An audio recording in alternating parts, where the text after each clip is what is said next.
Good morning, ladies and gentlemen. We're back in the shop this morning. It is a fine Monday morning. And it's actually afternoon. I'm hungry. Welcome back. We had some vacation time. We're back on the grind now. As soon as we got back from our vacation, made a little bit of a change. Sad to say, unfortunately, already given up the bike. I was just about to put it up into storage and just, have it sit here for a little while so we can have some more fun with it in the spring. But something came up. Look at that. That's pretty cool. Welcome to Volume 1, Episode 1 of Drifting with a Budget. Say hello to the newest addition to Street Spirits here. Been looking at 350Zs for ages. I think they're the perfect starter drift car. I'm sure you've heard it everywhere else. Good reason for it is that they have a stock 3.5 liter V6, which is good for probably 280, 300 to the crank, for power wise. So plenty of power to be able to kick the back end out, get it loose, and have some fun with it. It's got so much aftermarket support. It is on a very small, lightweight, short wheelbase and a tight chassis.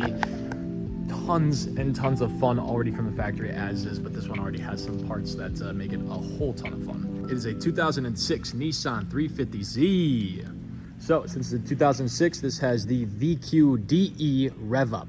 So it's the standard VQ 35 DE, so it's not the high rev one, but it's the rev up, meaning that it now actually revs up to 7,600 RPM instead of the standard, I don't know what the standard DE is actually, 65 or 7, but it is not the HR, which the HR is the high rev motor of the VQ35, which has the, twin intake piping as you've seen on a lot of these VQs, and those rev up to 8,000 RPM. But this one is going to be plenty of fun, plenty of stock power. This is the one that supposedly burns the most oil with the addition of the new variable valve timing on the exhaust side. So other than that, standard. I got this thing for a steal. As you can probably tell, traded the bike for it, and this already has a ton done to it.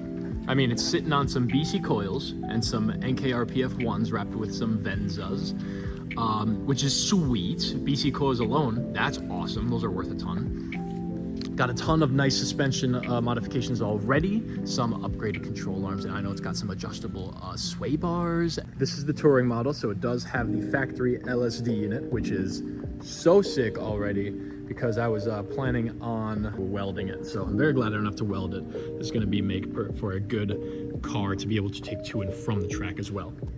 You can see that this body is by no means perfect, and that's kind of why I bought this thing. I love it because I'm not really going to be too afraid to beat the crap out of it. It's already got paint that is not even paint anymore. It's got little splotches of tree sap pasted up everywhere. Plenty of dents and bumps and blemishes and scratches and stuff. Some rust starting to form up here for when the fenders were rolled. The rear hatch is lost to clear. It's really not that bad. The underside is clean. This was an Oregon car, so the underside is completely rust-free and spotless, which I think is really, really nice. Everything's gonna hold up pretty nice and hopefully be super easy to swap parts out. We take a look under the hood. This is the main reason why I bought this car. It's because we actually do have some good supporting mods here that are going to make it a great drift build. It's already got a CSF radiator with silicone hoses. That's my favorite part, honestly. It's got a Nismo intake with a ported manifold and the plenum spacer, which, I mean, that's nothing special, but apparently it does have an open source tune on the stock ECU with it. It's got an oil catch can already, so this thing's actually set up so that it can hit the track. Let me show you guys around a little bit more. We're coming on the inside of it.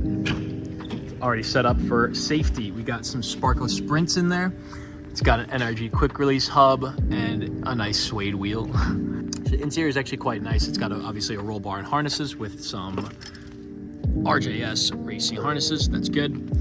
And I like that this thing's actually pimped up. It's got a double DIN head unit along with a full JBL speaker system. So all the speakers in the doors and the rear cover ones here and the subwoofer have all been replaced with JBL speakers. It's got, if you can see, no, you can't see that at all.